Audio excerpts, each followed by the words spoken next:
This is the Fertility Friday podcast, episode number 21.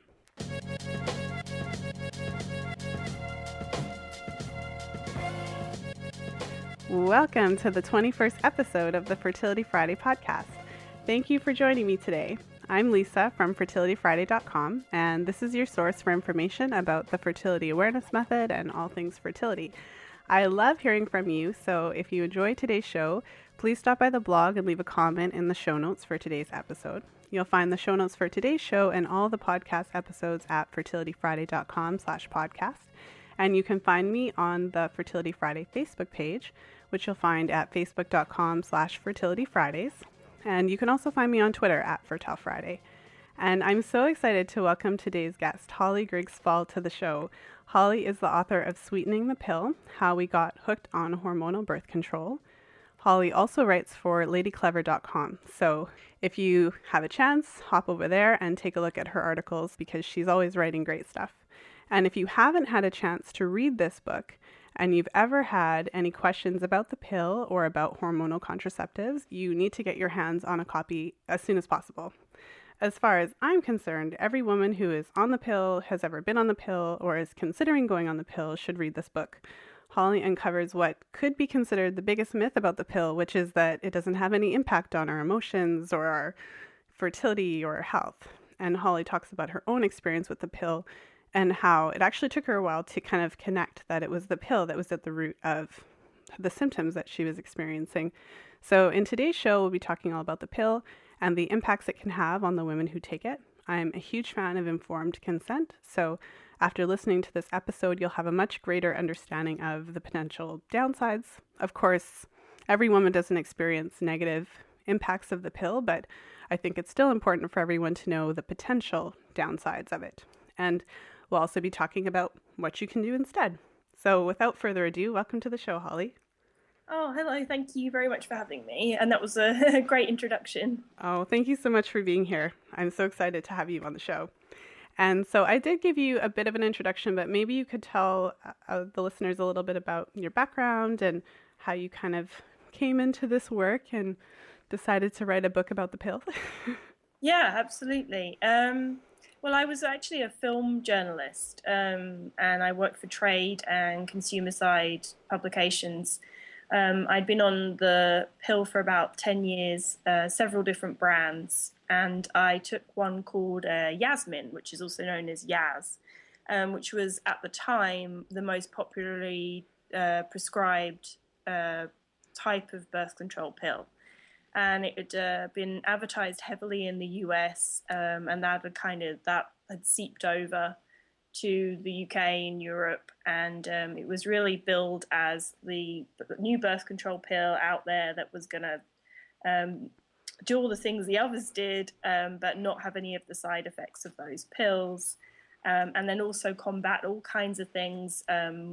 It promised to get rid of mood swings and acne and bloating, and actually the company went a little overboard with that, and the FDA had to bring them back into line. But yeah, it was a very popular pill, and I was taking it, and about 2.5 years into taking it, I realized that a number of physical and emotional issues I'd been having, health issues I'd been having, building over that time were down to me taking this Yasmin. And I'd had a very, very rough sort of a year or so, but it had started almost immediately, to a degree, and I sort of finally came around to realizing this was what was causing it, and that really set me on a path for, first of all, wanting to know how Yasmin worked, because it was a third generation pill, had a different progestin to previous pills. So I really wanted to figure out why it had done something, what it did to me, which was so extreme, especially on the emotional side. And I really wanted to figure that out because I'd never really considered the pill as anything other than sort of a magical way of preventing me getting pregnant without really having any kind of systemic or whole body impact. So when I started looking into that, I then started looking obviously into the pill more generally. And I pitched an article to Easy Living magazine about the pill's lesser known side effects. And I interviewed a woman called Dr. Cynthia Graham from the Kinsey Institute. And she was very eye-opening in what she had to say. And that made me build my research from there. And I decided to use that research in a blog format. At the time, I was still on the pill, just a different brand. I was then taking Femidet. I decided to come off Yasmin and change. And my doctor suggested Femidet. And about a few weeks into writing this blog about my research, I realized that I wanted just to come off and stop taking the pill after 10 years and just not use it anymore. It didn't make sense to me. And I couldn't really get my head around why I was so stuck on using it. Mm-hmm. And so I decided to come off. And then the blog kind of transmuted into something which was about my research still, but also about how that transition affected me personally on a lot of different levels. So not just my health or my mental state, but also my relationship, my understanding of the world, to not sound too grandiose, just the way I saw things working for women. Really, it was my feminist radicalization, if I'm honest about it. I wasn't really very feminist prior to that experience, or I wouldn't have really talked about feminism even. And that sort of built into a very lengthy time as a blogger, and then writing articles, and then a book emerged out of that, or a book proposal, and then some years later a book, as these things happen. So yeah, that's kind of what happened for me in a nutshell. It was quite the journey. Yeah. And you talk about your experience being on the pill in your book. And so I'd love for you to kind of take us into what some of your experiences were. So what some of the side effects that you actually experienced, and also kind of the process of narrowing it down to actually being the pill that was at the root cause of those things. Yeah, well, I'd always experienced side effects on the pills that I'd taken, otherwise I wouldn't have changed them. So they were quite various, from sort of just breakthrough bleeding to actually one of them made me heavily bleed when I had sex in a really very frightening way. So just, general feeling nausea and things like that, things that you might put down to kind of minor side effects. And then if I look back now, I can see there were certain jolts in my emotional state too. But at the time, you're not necessarily aware of it as something that the pill might be doing to you, because, life is happening all the time, and you're never quite sure where the root might be.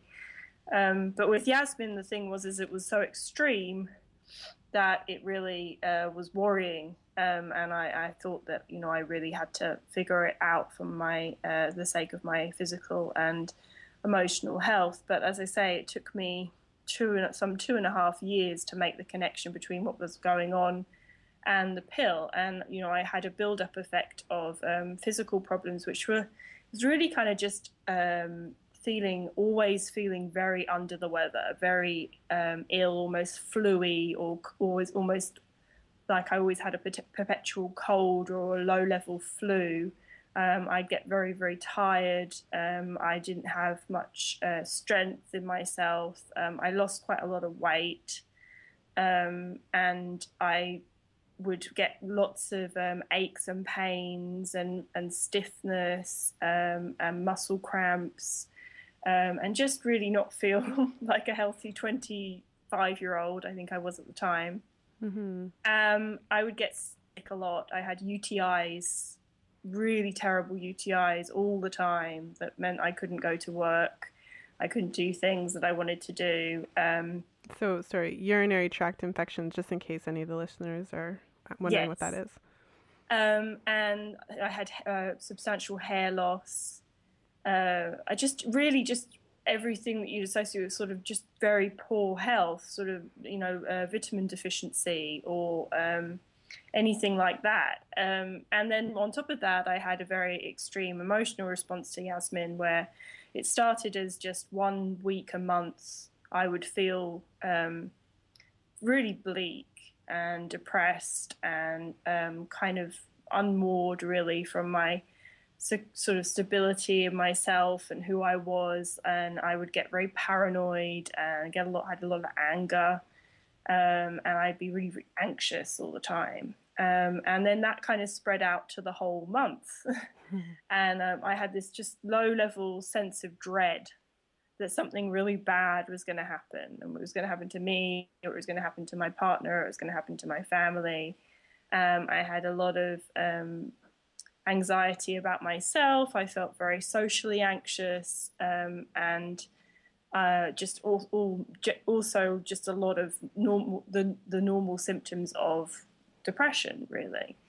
And that spread out, and I would have some really extreme times with that, where I would get really upset, and I wouldn't be able to calm myself down. I wouldn't be able to get out of it. It was like sort of entering into a black hole, and it would really frighten me, and I'd get just sort of so low that I couldn't see reality. You know, I couldn't see any way out of not feeling like that. And those episodes got more and more frequent. So that matched with my poor physical health. You know, I was living in London. I had a great job. I had a lot of friends. I was, you know, had a lot of things I could do and places to go and people to see. But I just felt terrible a lot of the time. And, you know, it's hard when you're going through new experiences, as I was, to be able to relate that back to the pill. You're going to think it's because you're not getting enough sleep, or you're not eating well, or your job's stressful, or your relationship's the wrong relationship, or you're always going to think something else. And I did for a long time. And then a friend of mine mentioned that a pill called Dianet in the UK had been shown to cause depression. And she'd recently come off the pill because she thought that it was the Yasmin, which is what she was on too, was causing her to feel not, you know, depressed, and also just really very blah, she would say, you know, kind of just not, she didn't care about anything. She had very low libido.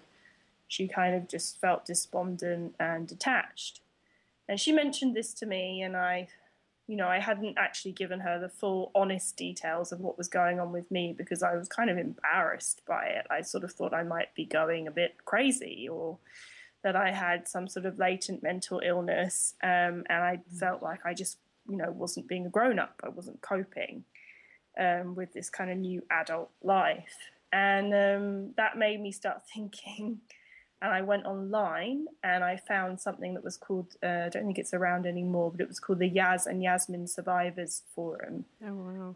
And the Yaz and Yasmin Survivors Forum, it would sound silly almost if it wasn't for the fact that the stories women shared through that, and I still am in touch with the founder actually, was so specifically similar to my experience, down to exactly how the extreme moments would sort of unfold.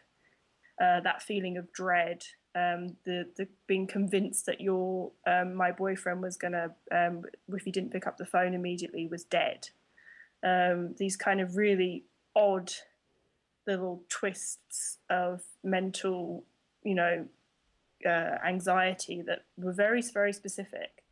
That other women shared, as well as the very specific physical problems that they had experienced too. And so I started doing my own research with my GCSE level science, which wasn't very good, but, you know, funnily enough, even I could manage to figure out that the progestin, which is drospirenone, was likely to be having this effect on mental health for a number of reasons, including its dehydrating aspect, and the way that it changes your potassium levels, which the concern at the time was potassium levels in stroke and things, but actually potassium levels also affect your mental state. So anyway, I managed to put those things together, and then because at that time I thought, well, it's Yasmin's the problem. That's what led me to go to my doctor and say, well, this pill that wasn't going to have any side effects actually turned out to be the worst of all. And she said, oh, that's funny, which I say in my book, in the beginning of my book. She said to me, oh, that's funny that happened to you, because I was on the pill for several decades. I came off a few years ago, and I've always thought I was quite a depressive person. I always thought I wasn't very up. I wasn't very happy-go-lucky. And she said, and now I'm off, I realise actually I am.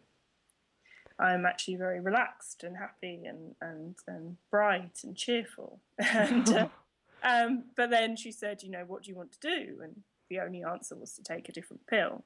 Mm-hmm. So I took a different pill.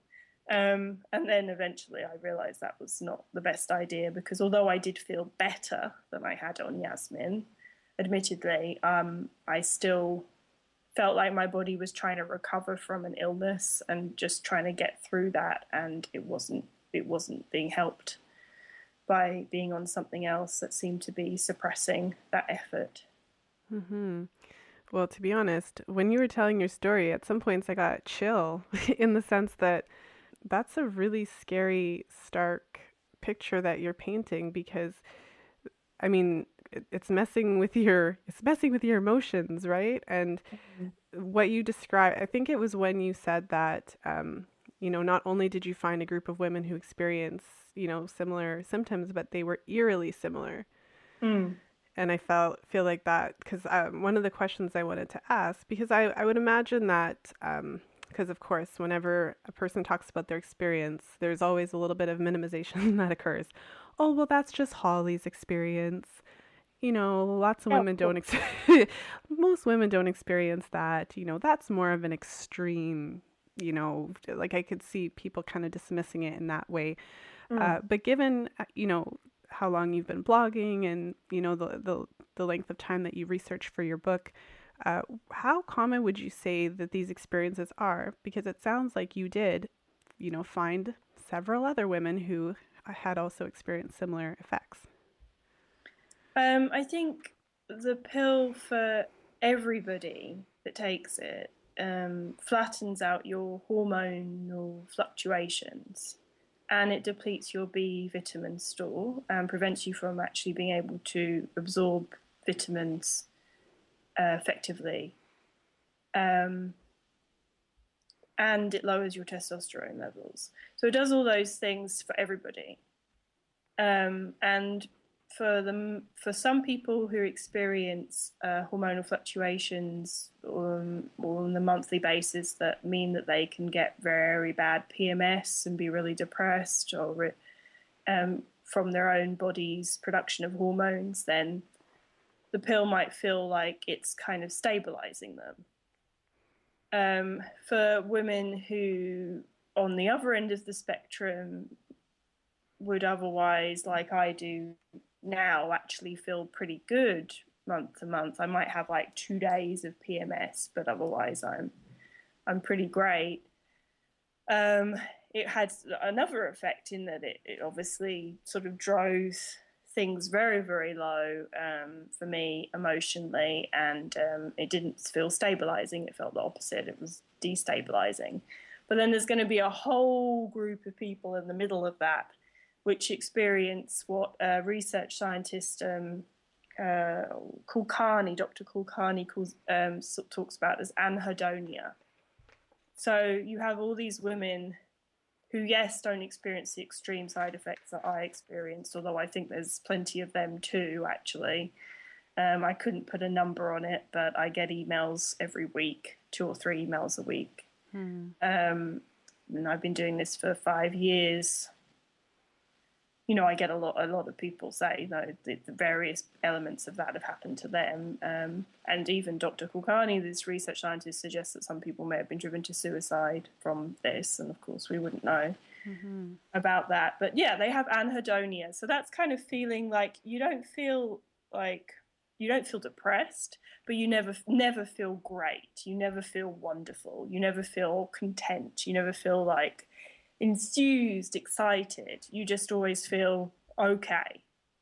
And for some people, that's kind of, you get used to that, and but for other people that might be horrible. You might notice that really obviously, and just hate that feeling. But some people, they think that is normal. They go through life like that, and it's acceptable, and it works. But they never feel terrible, but they never feel amazing.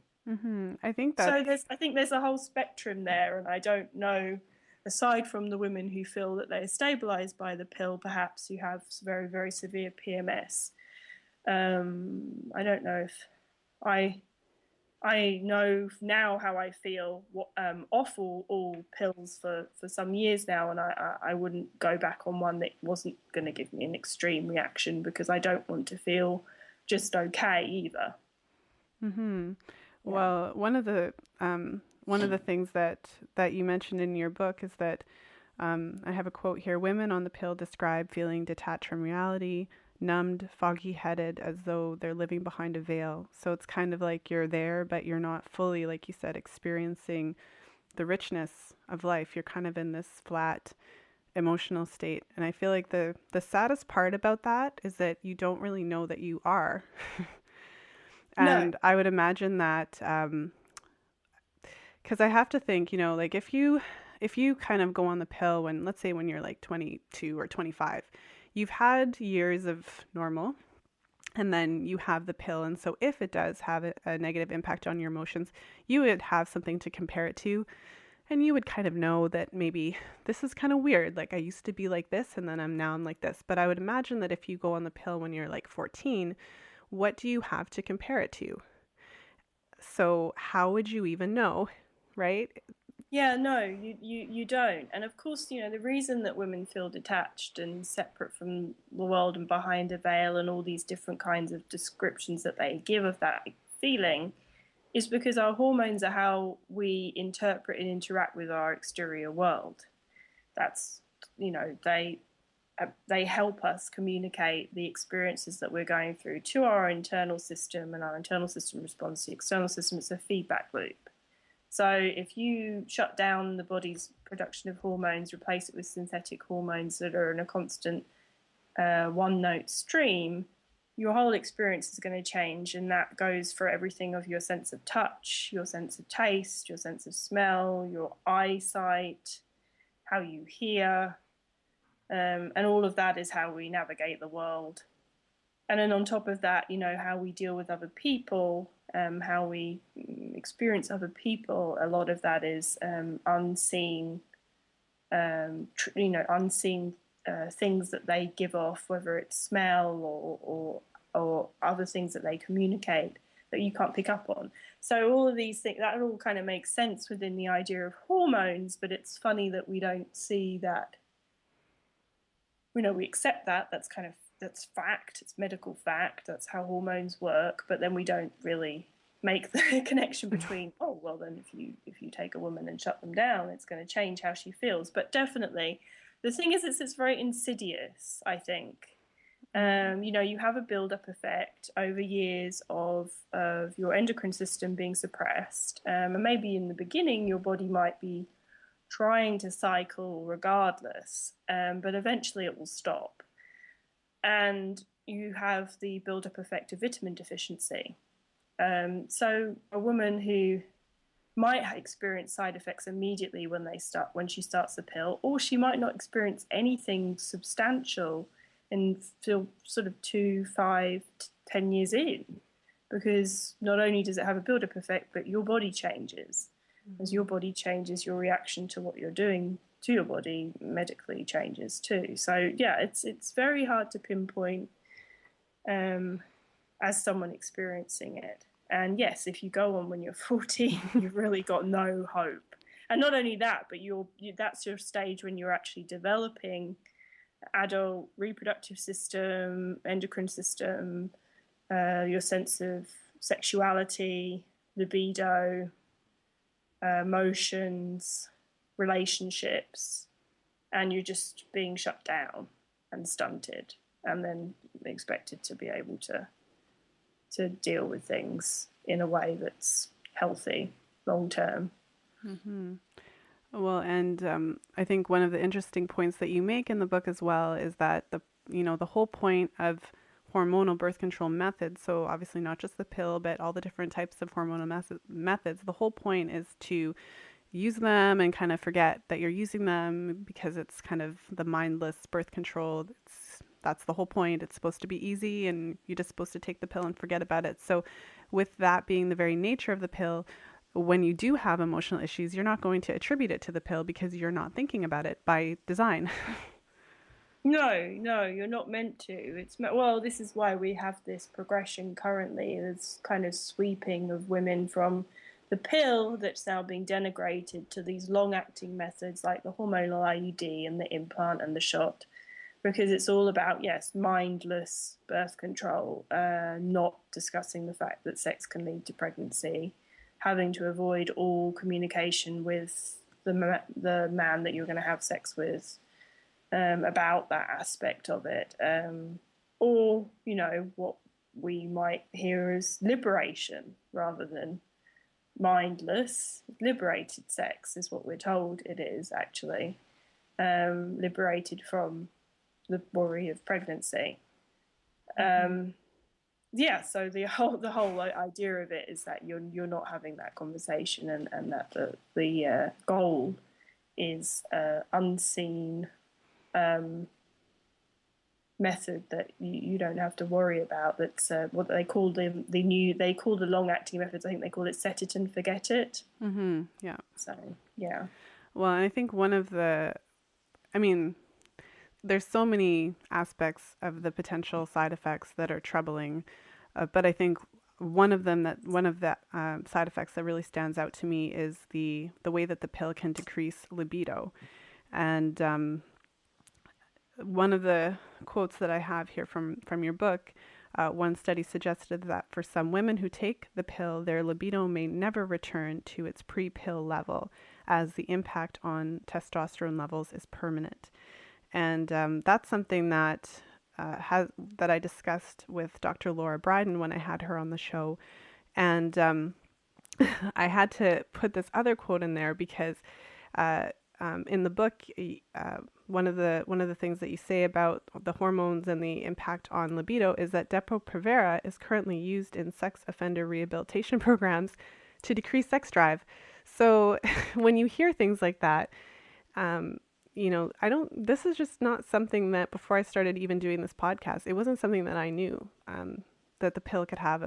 Yeah, the doctor isn't going to tell you that, and it's partly, I think, because of the way we see sexuality between men and women, and we think that sexuality for men is all in the body, and almost we treat it as though it's mechanical, and we see sex for women is in the mind. It's all about getting the woman in the mood by running her a bath and, all these things, right? Yeah. So we don't like to think that doing something to the body is going to affect women's sexual experience, because we want to continue this idea that women's sexual experience is mental and men's is physical. It's very odd that we've kind of separated that out. And so although, it's almost commonly known to the point of being joked about that one of the way the pill works is that it makes you not want to have sex, it's still not really taken seriously as a problem, because it's still assumed that because women don't have an obvious physical response to sexual interest as men do, that it doesn't really matter whether we want to or not, basically, as long as we're available to do it. And that's when it all gets kind of sinister and a bit worrying. And I think that is, it's sad, and it's sad especially because we put women of younger age on now, which is, as I was saying, you don't even have a concept of what it is to have a libido before that's taken away. And then, yes, you do come off, and that study was widely publicized at the time, but seemed to cause not much widespread concern, despite being in most of the newspapers, that it could be a permanent problem for some women, and that once you're testosterone levels and are kicked to that lowest level that they are, for some women that won't come back, especially if, you know, you come off and your body never really regains full potential hormonal health, which takes a lot of effort, actually. I found that myself. You know, you can't really come off the pill after you've been using it long term and not really address your diet or your exercise or your general overall health of what you do for yourself every day. You kind of have to be a lot more conscious to be able to experience full hormonal health, because I think Elisa Vitti said this to me recently, that hormonal balance is something you have to actively choose to have in this day and age, because if you don't actively choose to have it, you won't have it, because our normal diet, our normal environment, the endocrine disrupting chemicals that we use in shampoos, in plastic bottles, everything is set up so that we do not feel good, whether we're on the pill or not. So you kind of have to make the choice when you come off the pill, even more of an extent than if you were never on the pill, of course, because it does knock you out in that way, to rebuild your hormonal health. And without hormonal balance and hormonal health, no, you're not. One of the things you're not going to have is a good sex drive. Just one of the things you're not going to have. And I think one of the ideas that is kind of interesting to me as well is that not only can it impact your sex drive, but also your sexual response. So just kind of like how your emotions are kind of under that veil, and maybe you're not experiencing like the fullest joy, and you just don't have that, spark that you used to have. Maybe your orgasms aren't as, intense, or maybe you're having a really hard time those types of things that are related to hormones. But again, you wouldn't know. No, and you also don't have, if you're on the pill, women don't have as many sexual thoughts or fantasies.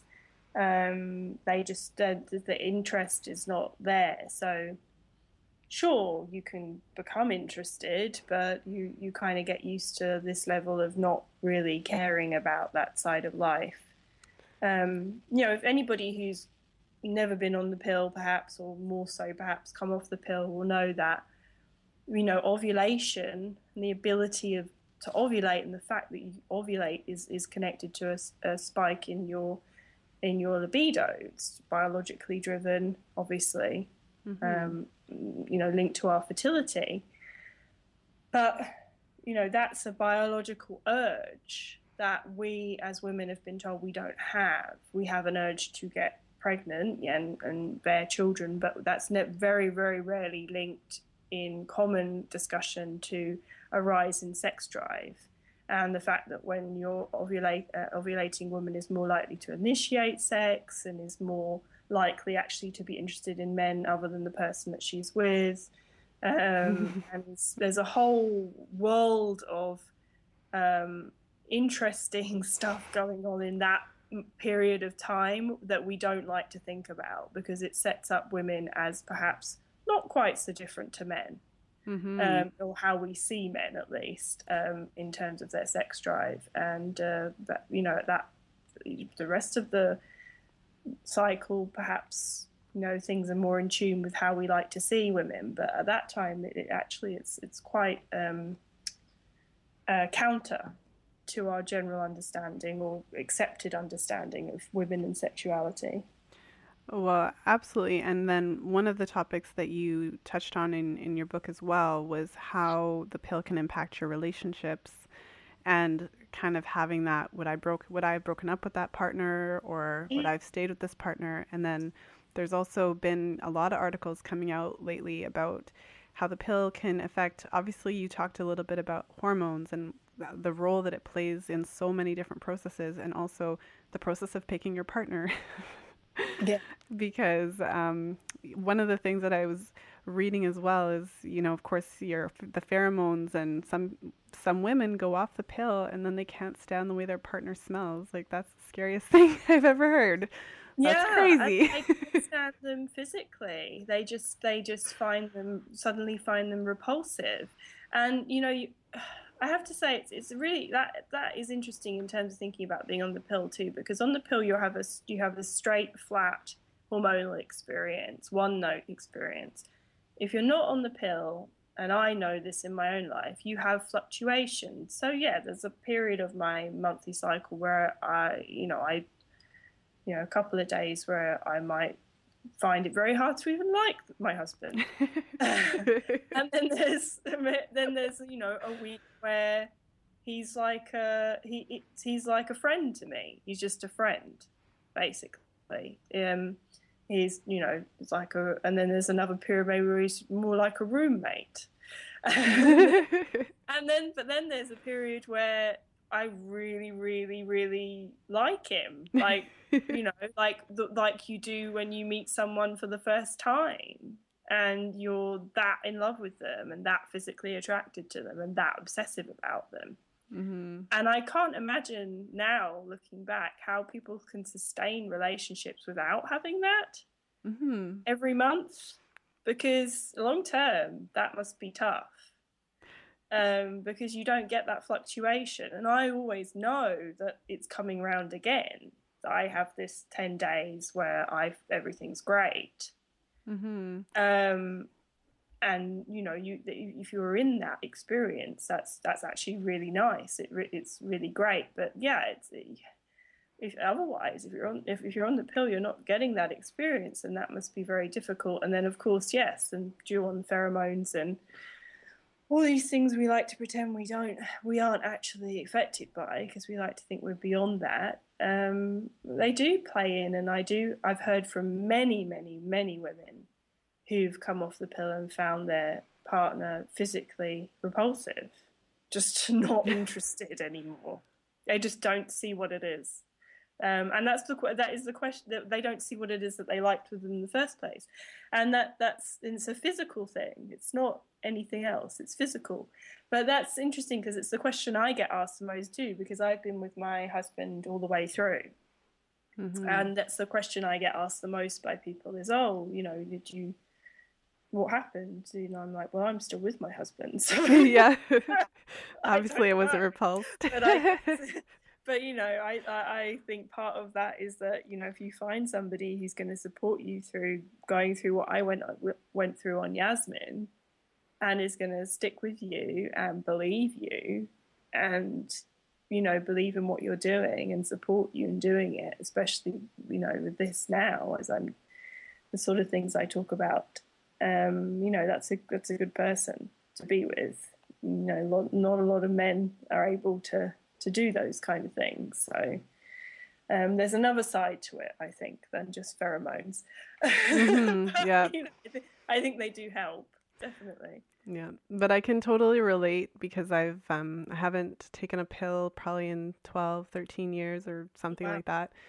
So I definitely can resonate with what you said about having kind of the cyclical nature, and having had that for so long, like, and as an adult woman, I have come to really appreciate the cycles. And I wrote an article about it on my blog, but basically what I found is that kind of that period of time before your period, for me, it's like introspective. And I always found that if there was something bothering me, it would bother me more. And I feel that having that has forced me to get rid of stuff in my life that wasn't serving me because I have a monthly reminder of it. So if I hate my job, every month I'm reminded of it. Or if I'm having a particular issue with a partner, either it's going to be dealt with or the partner goes away. But I've always found that to be, and also what you said about having those times in the cycle where your partner looks like chocolate cake. Yeah. And they smell really good, and you just want to jump them. Like, if you didn't have that, just like you said, I can't imagine what that would be like, always being flat, right? Yeah. Like never having that couple days where you're like, oh my goodness, you smell so good, come over here. And then on the other times where you're like, I'm good over here. Yeah, and it's not always, people like to think it's like night and day, like there's that and then you hate them, but that's not the way it No. is. It's a whole range of things. It's a human spectrum of emotion, and then you realize, you can see why on the pill, not only to do with the side effects, the physical impact on your body, but how frustrating it could be to be in that situation just mentally, where you can't, you know what you're expecting, but you're not, it's not happening. Hmm. Yeah, Well, but no, it's nice, and I agree with the with premenstrually too. I find that really interesting as well, because people think that it's illogical rage, but actually it tends to be deeply logical hmm rage. it's not like it's not like you wake up and all of a sudden you're mad that the sky is blue. It's No, something that was, for me, and I can only speak for myself, but for me, it's something that was always there. But there's just a certain time when I feel it more strongly. Like it's brought to my attention. It's like you have a little internal secretary that's like, deal with this today. yeah, And you're like, well, yeah, now I don't have a choice because now I'm dealing with it today. yeah, it's absolutely right. And it's just, yeah, it gets to that point, doesn't it? And then just, there's a lot of legitimate anger in life. And, you're allowed to be angry, and that kind of, there's some barrier that breaks down at that point for me, and for many people I know, where they're just like, I just can't not say it, the thing I need to say. So, Well, and I've often wondered, like really wondered, because, so for example, like, everyone goes through, say, breakups, or if you have like I don't know, like a really bad fight with somebody, or you lose a friend, whatever, but we all have stuff. And so for me, I found that having my regular monthly cycles, it has given me an opportunity to work through stuff. Like there have been things that have happened where every cycle I kind of cry a little or whatever, mm, but what I'm saying is that it kind of helps me work through it naturally. mm, And so one of the things that I've wondered is if I didn't have that, would I be crazy? Because I wouldn't have been forced to work through that no. stuff that everyone goes through. Yeah, it's like a release valve. Yeah. It's like you go, you get to have that anger, and you get to be, and as long as you're not belittled for it, and as long as you're not surrounded by people who just go, oh, it's just PMS, in a kind of belittling way, then yeah, it can be very helpful, I think. And that, again, it's the same as with what we're saying about sex and libido. It must be. It's. I can see when you look back. When I look back now, it's kind of like you're suppressing a person with the pill, and it's physically and mentally frustrating to not be able to experience those changes and be kind of stuck really in that, on that same level the whole time. And that there's things that are wrong. But yeah, it's for me, my experience with Yasmin really began as very, what seemed like very, very bad PMS, where I'd have that week where it was the worst of everything that you could think of with PMS, and I just couldn't cope with it at all. And then that kind of I understood then as bad PMS spread out for the whole month. Hmm. Um, and that's sort of how my issues with that particular pill developed. Yeah. Well, and the topics kind of that we're talking about now, it kind of brings me into one of the topics that I wanted to talk about as well, which is kind of like that idea that modern medicine is pushing on us now, that our menstrual cycles don't serve a purpose. And unless we're getting pregnant, there's no need to have a period at all. And as we talk about these different issues, having a period is a normal, healthy bodily function. And we don't even understand all the stuff that's going on in there. It's like a proper hormonal cycle, and those hormones have an impact on pretty much every area of our lives. So it's very interesting that the medical model would suggest that it's unnecessary for us to have our periods at all. And you talk about that in the book Yeah. as well, just about kind of, because now they're moving towards, now there's lots of women who take seasonal and Mm-hmm. skip the little, Or the Mirena IUD, where a lot of women just find their periods go away. Um, Yeah, no, that's something, an argument I hear a lot, and it's quite hard to deal with because it's really just based in speculation. It's the idea that because when we were cave women, we didn't have as many periods as we have now because we were pregnant and then dead at 40, that it's better that we don't have too many periods, or what's understood as too many periods, which is a period every month. Funnily enough, it's never expressed in the opposing way, which is to say that women should have more children and start younger. Yeah. Which is actually what the equivalent would be. Because even if we did accept the idea that having a period every month for 3 decades with none, maybe one, or no breaks for children is bad for our health, the answer would not be the pill, would it? The answer would be increased number of pregnancies and starting at a younger age, which is not encouraged. But as we see, not encouraged at all in our society. We have no support for women who have children as teenagers. We have very little support for women who have multiple children, especially if they cannot afford them. So yeah, it's a really bizarre, and it's grounded in a book that was written by a guy who made a lot of money out of hormonal birth control methods. Imagine That's that. really the only book that it's sourced back to. But it's a very prevalent, accepted belief that you're just having a period is unhealthy, which is it's very strange because there's not many bodily functions that we've evolutionarily grown to continue to do. We accept evolution as something that's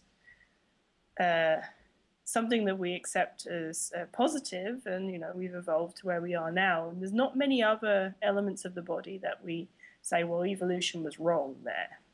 That we shouldn't have developed that. That was counter to how things should have been.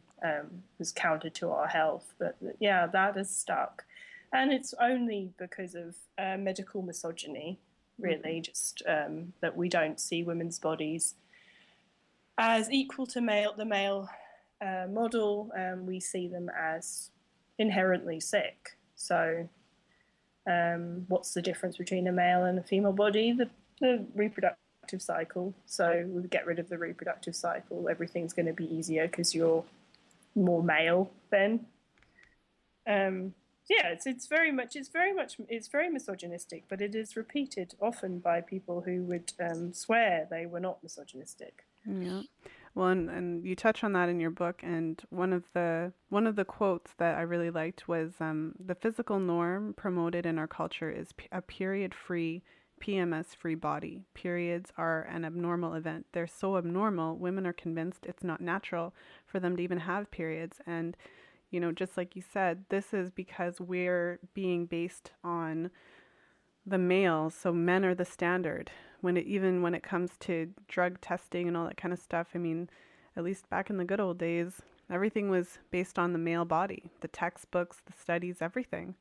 And I feel like that's why when a woman goes to the doctor with period-related issues, they never really studied the female body to have a background and an understanding of how it works in a proper, thorough manner. And so, yeah, they just... No, even science research today, the New York Times did a piece about this, how even researching health issues that are experienced by both men and women, what you'll find is the animal testing level will be only conducted on male animals, because to have female animals with female cycles is seen as another variable, which is costly to have to take account of. So they just skip it. So that means that some quite serious consequences, not just what we're seeing with the pill, but things like there was a piece about how women experiencing heart attacks. They've only recently figuring out that women experience heart attacks in a very different way to men. And that means that if a woman has a heart attack, she's much, much more likely to die than a man.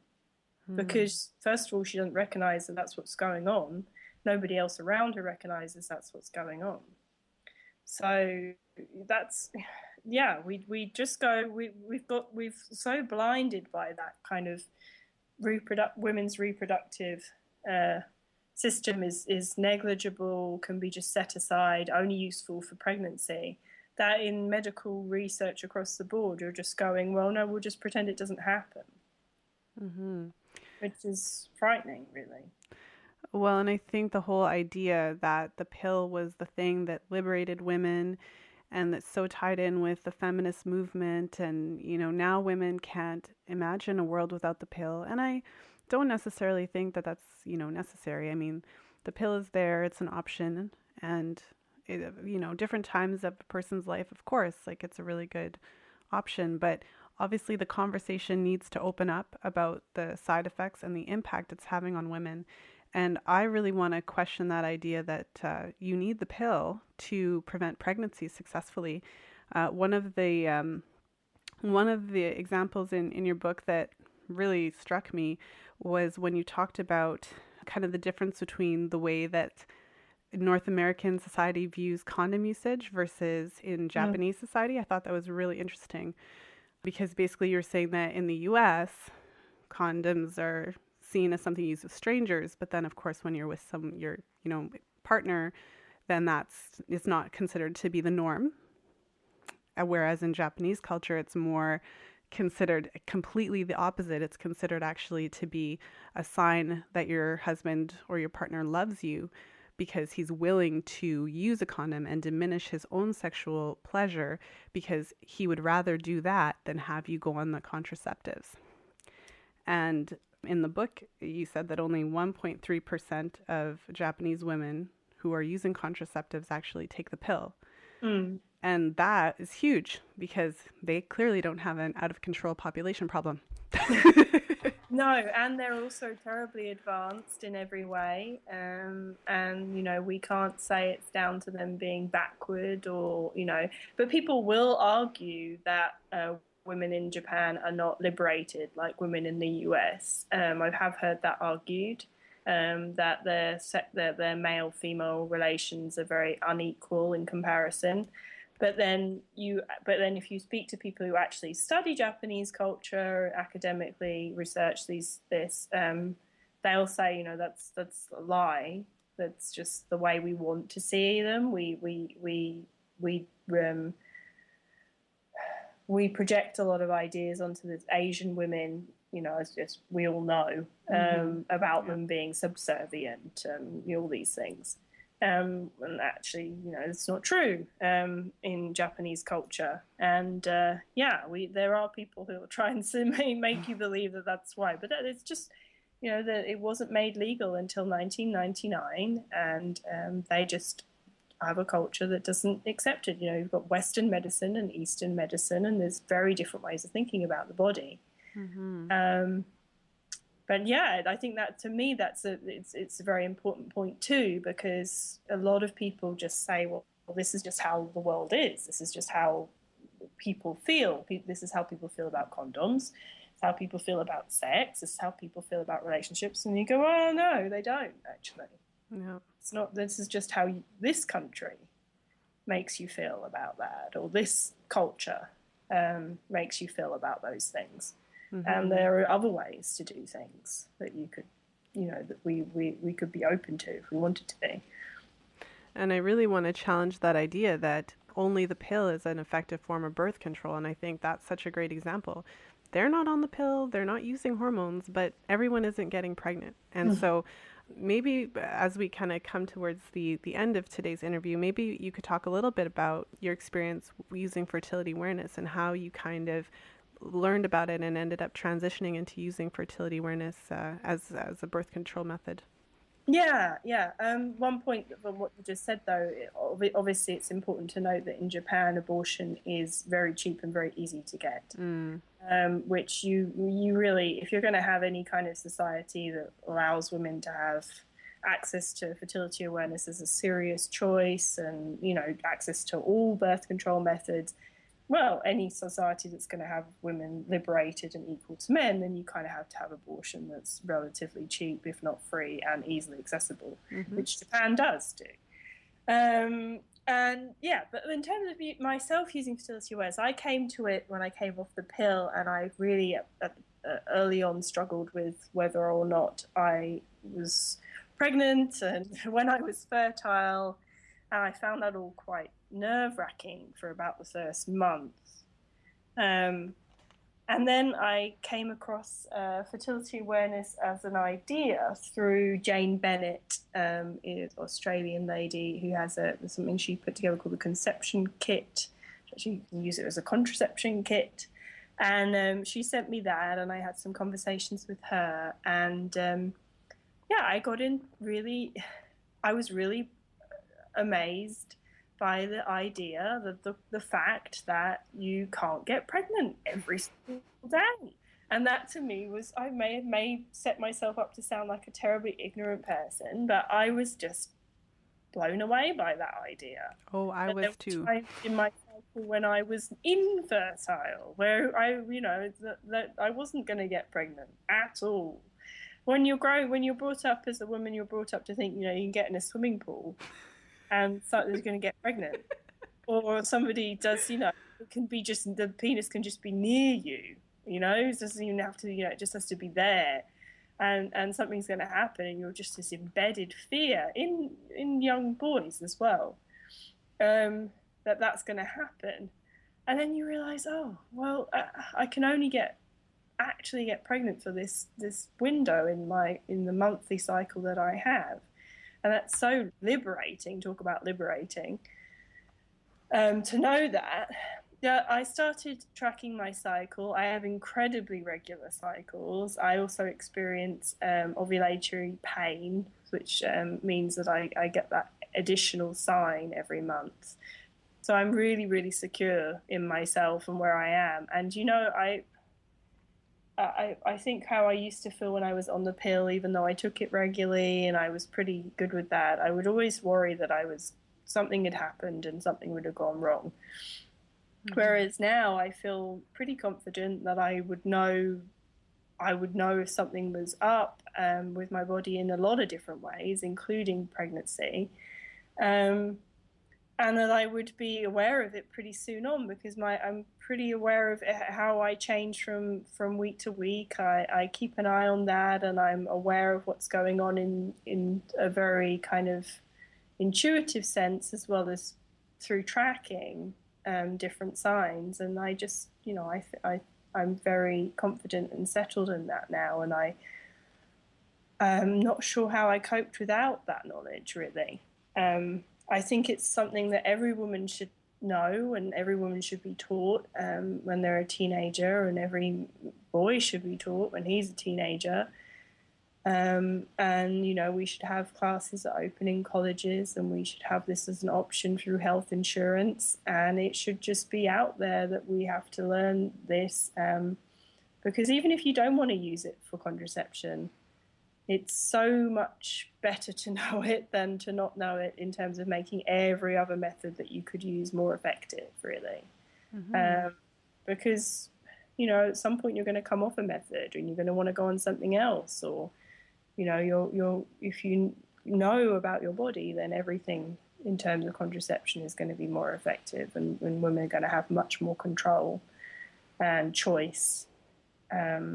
Which is why it's so confusing to me that it's something that's so strongly resisted. I think there's a lot of problematic thinking around telling teenagers that they're not fertile every day,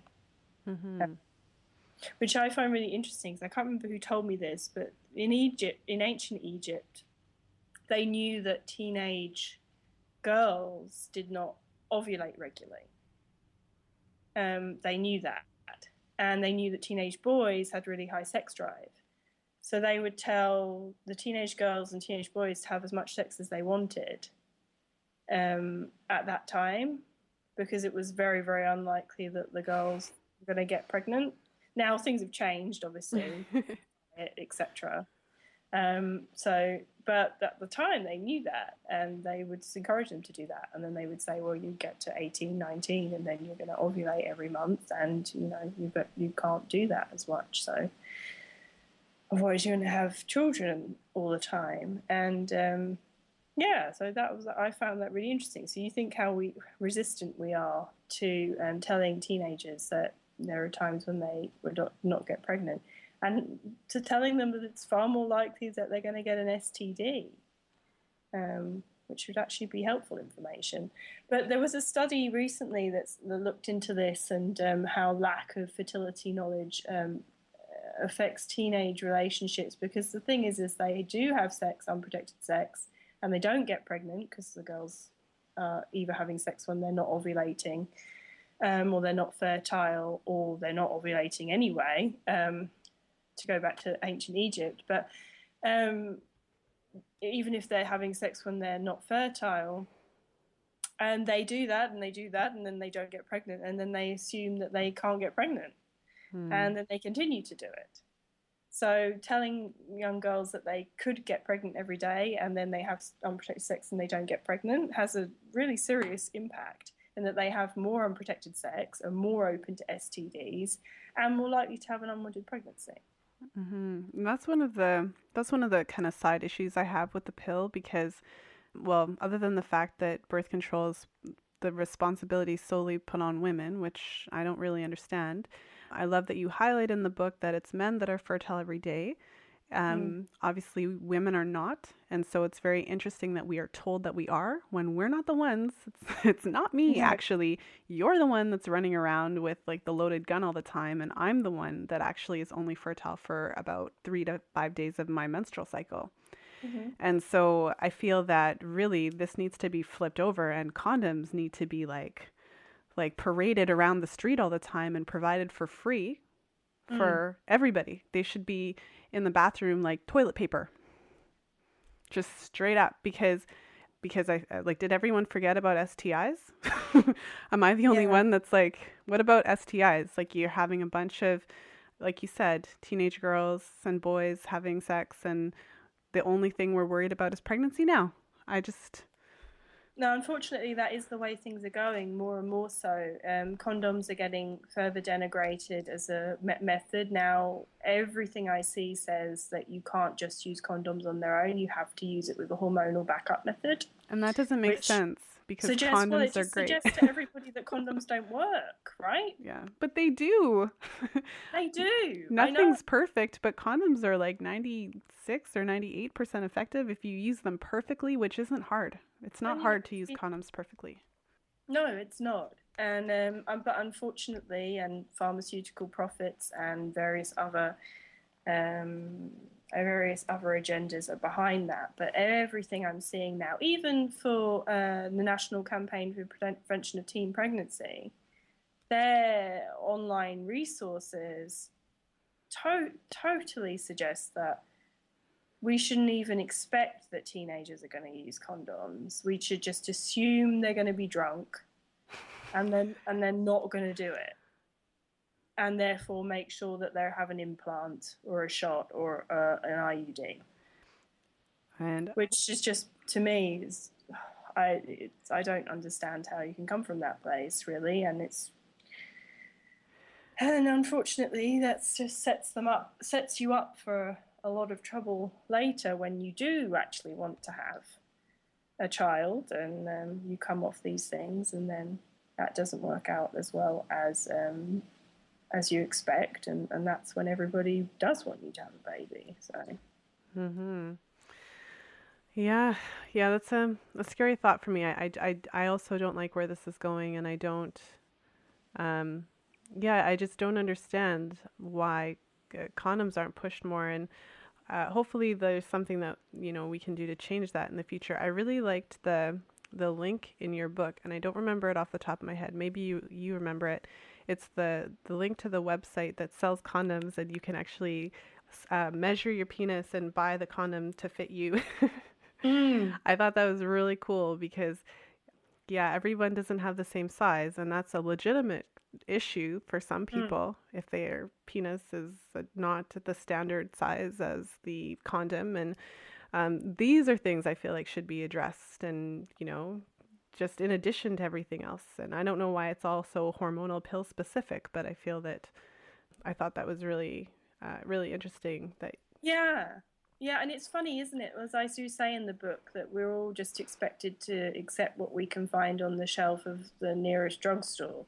And those aren't necessarily the best things, and it does take a little bit of searching and looking for what works best for you. And, I'm always ranting about Japanese condoms and how they're different, because as you can imagine, in a culture that is where most people use condoms for contraception, of course they approach the whole idea of a condom differently, from safety to design to usability to enjoyability. Everything is different.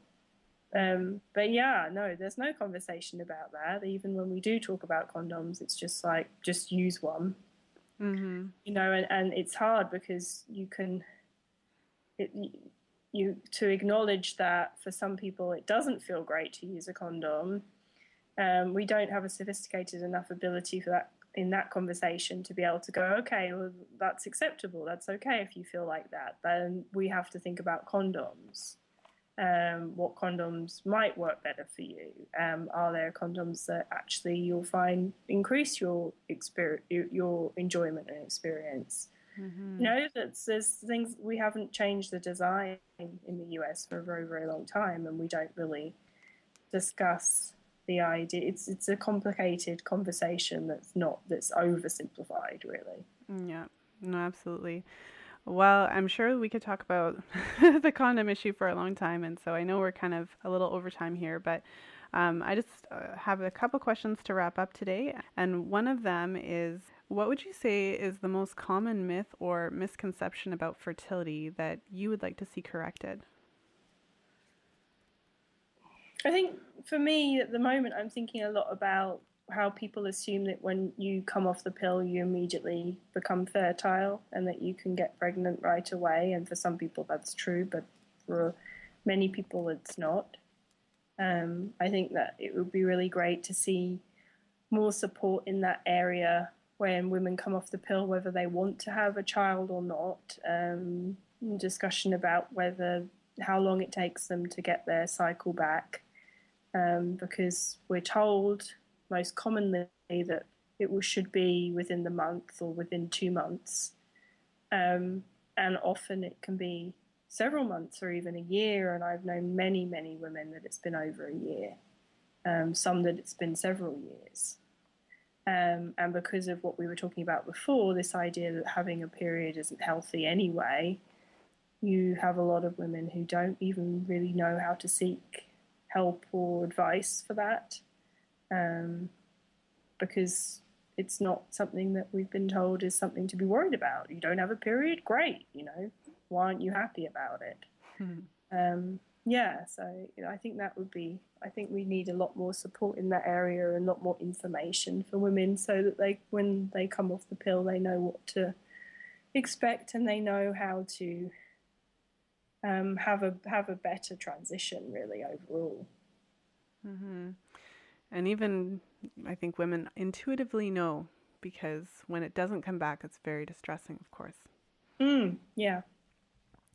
And for a woman who is currently on the pill, she doesn't want to get pregnant right now, but maybe in the next few years she wants to start thinking about having a baby.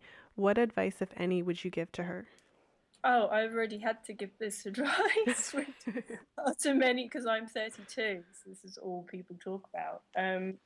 It's just not stop taking the pill as soon as you can, and then start dealing with whatever problems you might have.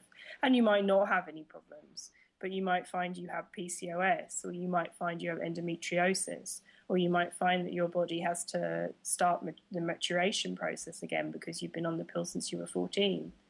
And it's just better to start now than to try and wait to the 3 years, think, oh, okay, this is the year I'm having my baby, and then realize you're going to have to wait another 3 years. So, yeah, do that. Learn fertility awareness. get some good Japanese condoms until you're ready, and then you'll be ready, and so will your body. And yeah, I think that's the best way to go about it. Just, even if you're, because, people do leave it and then they say, oh, I can come off when I'm 36. And then, that can be heartbreaking to someone who really wants a child and then finds that they have to deal with this mess of health issues, or have to end up being into IVF, which is really bad for you and horribly expensive. Mm-hmm. Yeah, it can take several months to a year for your body to get back into the groove. So it's a really good advice that you're giving, just to give yourself a bit of time, because you don't know if it's going to come back really right away, or if it's not. Like, you just don't know. You don't know. And so the book is Sweetening the Pill, How We Got Hooked on Hormonal Birth Control. So if you enjoyed the conversation that we had today, definitely check out the book. It's just, we barely scratched the surface in the conversation. The book has so much information, so many examples.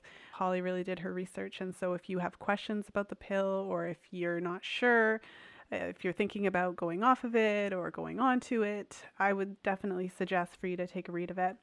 And so, Holly, how can our listeners get in touch with you to find out more about the work that you're doing, or just to connect with you? Well, I have a Facebook page for the book, which is just tap in Sweetening the Pill and it will come up. And I share daily things I find around the internet, or just rants. And then I'm on Twitter. It's my full name, at Holly Grigg-Spall. And you can say hello there, or just follow me, and I share some things there too, or have lengthy rants and arguments, which is interactive rants. Yes, they're fabulous rants. I'm a fan. I'm a fan of your ranting, and I love it. I need to have another one soon. I'm due another one.